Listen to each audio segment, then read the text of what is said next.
Bismillahirrahmanirrahim. Assalamualaikum warahmatullahi wabarakatuh. Balik lagi kita di channel Sumber Dakwah Official. Nah, pokoknya kita tetap akan menyuarakan kebenaran melawan kezoliman dari ternak sebelah. Ini kabarnya sih ada sedikit, segelintir ulah ternak. Setelah di sosial media suara mereka tidak didengarkan lagi, sekarang bersuara di tembok. Ini yakin saya kemungkinan ternak-ternak yang suka demo kemarin ini. Dan bukan tidak mungkin juga mereka sebenarnya yang menyebabkan anggaran kita defisit di tahun 2025 ini. Ya bagaimana tidak defisit lah kira-kira. Merusak infrastruktur negara, merusak fasilitas negara, coret-coret di tembok, itu otomatis ingin beli cat lagi, mengeluarkan anggaran lagi. Yang kemarin kan merusak halte bus, otomatis mengeluarkan anggaran lagi, merusak lampu merah, otomatis ingin mengeluarkan anggaran lagi, merusak semuanya lah pokoknya. Dan yang lebih lucunya lagi, setelah Pak Prabowo ingin menghemat anggaran karena anggaran defisit akibat ulah mereka malah teriak dan menyalahkan Pak Joko Widodo. Itulah hebatnya para ternak di negeri Konoha. Nah, tentunya bukan itu yang kita bahas, karena ada yang lebih menarik lagi. Nah, ini kabarnya sih ada yang dipanggil Pak Prabowo Subianto ke Kartanegara. Langsung menyampaikan permohonan maaf. Nah, Anda pikir ini masih eranya Pak Presiden Joko Widodo? Ini sudah berbeda, bos. Ini eranya Prabowo Gibran. Oke, langsung saja kita mulai videonya. Bismillahirrahmanirrahim. Let's go. Tapi saya tidak mendahului proses hukum, dan saya tahu mungkin dalam 1-2 hari ini akan diproses secara lebih formal. Tapi saya terangkan dulu bahwa saya ingin hentikan kegaduhan ini. Saya minta maaf. Rong, segeralah bertobat, Rong.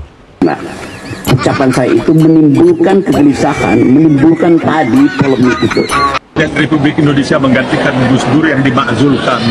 Kemudian tiba-tiba Taufik Kemas muncul di Melbourne, katanya mau berobat ke Perth, Australia Barat, atau muncul di Melbourne dengan Puan Maharani.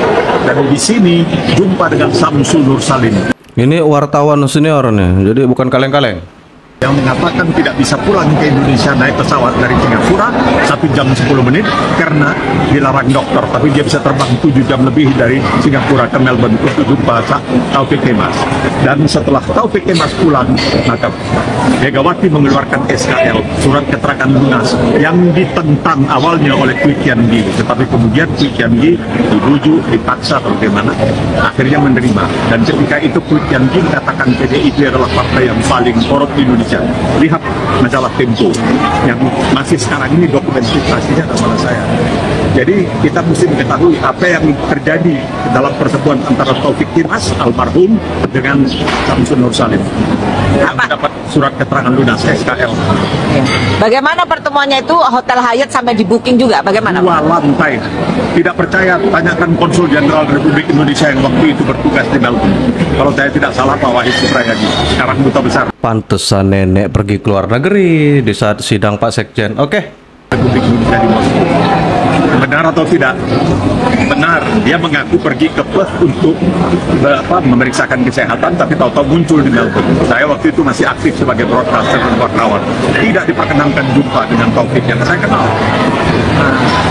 Karena dia waktu itu berjumpa dengan Samsul Nur Salim.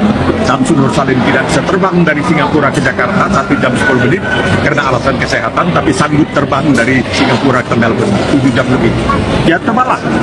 2 tambah 2 masa tidak jadi 4? Tidak mungkin jadi 5. 2 tambah 2 jadi 5. Ya, waktu itu antara lain Puan Maharani yang nonton bioskop katanya satu bioskop itu diblokir. Ya tanyalah anggota masyarakat Indonesia yang ada di Melbourne. Di antaranya Ketua Indonesia Club, Luki Kalonta, dia pun tahu. Wah, Drill Bios of Power. itu hebat betul, kita jadi bangga juga ini kalau orang Indonesia mau nonton bioskop tuh dia beli semua tiket walaupun dia hanya berdua atau bertiga nonton. Itulah hebatnya orang Indonesia. Ini bukan orang lain, itulah hebatnya dia bisa kuasai seluruh bioskop di sini. Jangan seret-seret yang atasnya lagi Bu Mega, karena nanti orang akan ngebongkar. Apa sih kaitan Harun Masiku? Nanti akan orang menyampaikan, oh iya ada korelasi nggak dengan Hatta Ali? Oke. Lantas ada nggak kaitan dengan Samsul Nur Salim? Ada nggak ya kaitan dengan misalnya BLBI? Ini akan kebuka semua nih. Kami mendengar info dari sumber kami. Ada 2 sumber kami yang bercerita bahwa sebenarnya. Nah, ini para ternak yang suka nonton Tempe. Nih dengarin ya. Tempe langsung ini bicara. Sekjen mengurus atau membantu Harun Masiku itu karena ada barter. Katanya ada pengurusan perkara di Mahkamah Agung. Karena Harun Masiku ini merupakan kerabat dekatnya petinggi MA ketika itu. Siapa dia?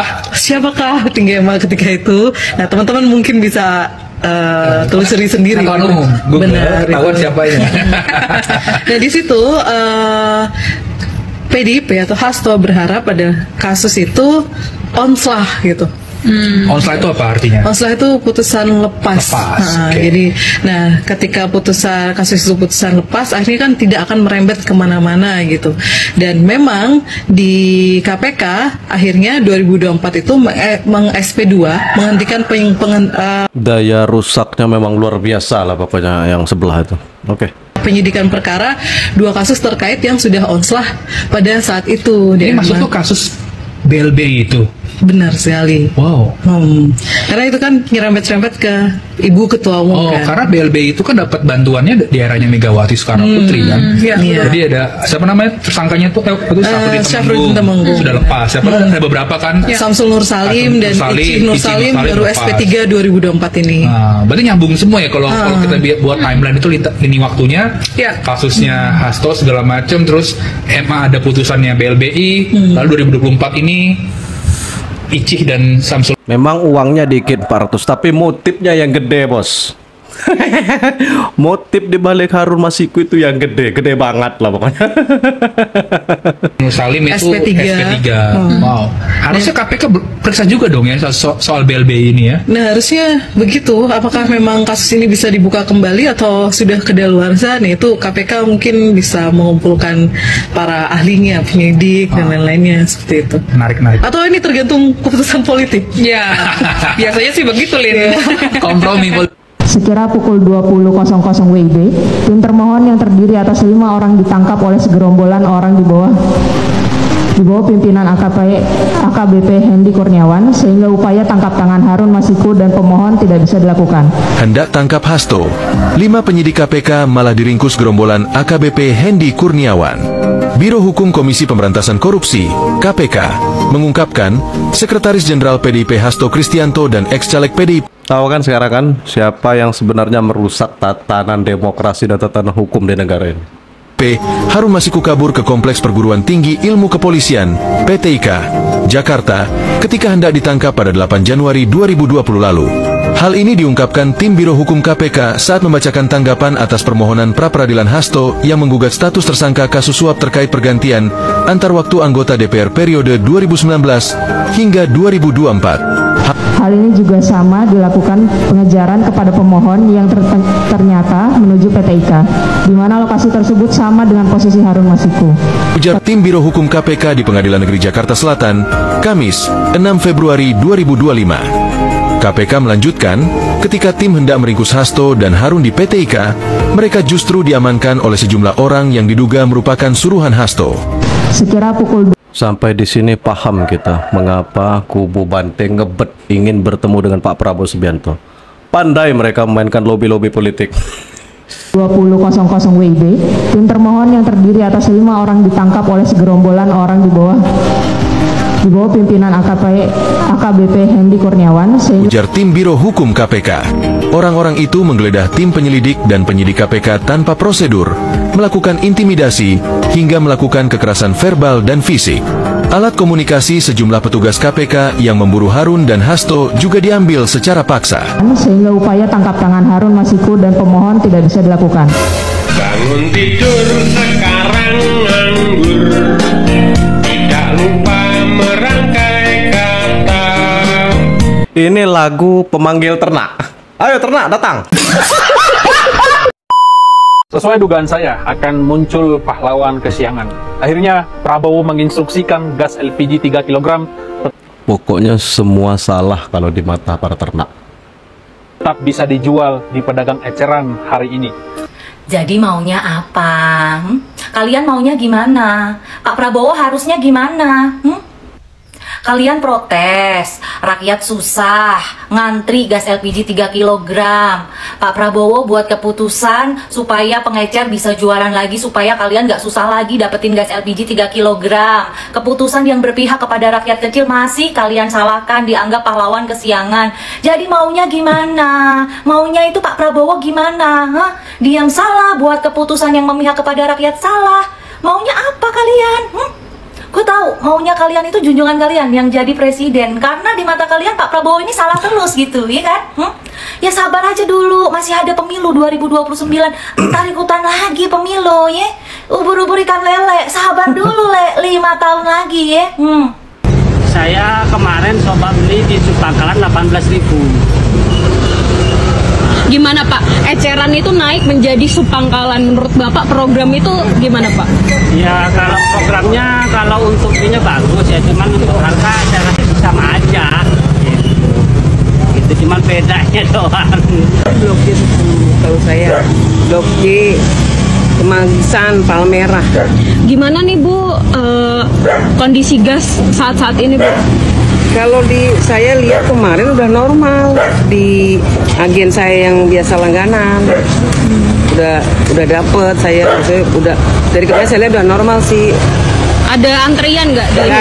Nggak ada antrian, mereka pada ya antrian kecil lah, paling berapa orang, 5 orang, 3 orang ada.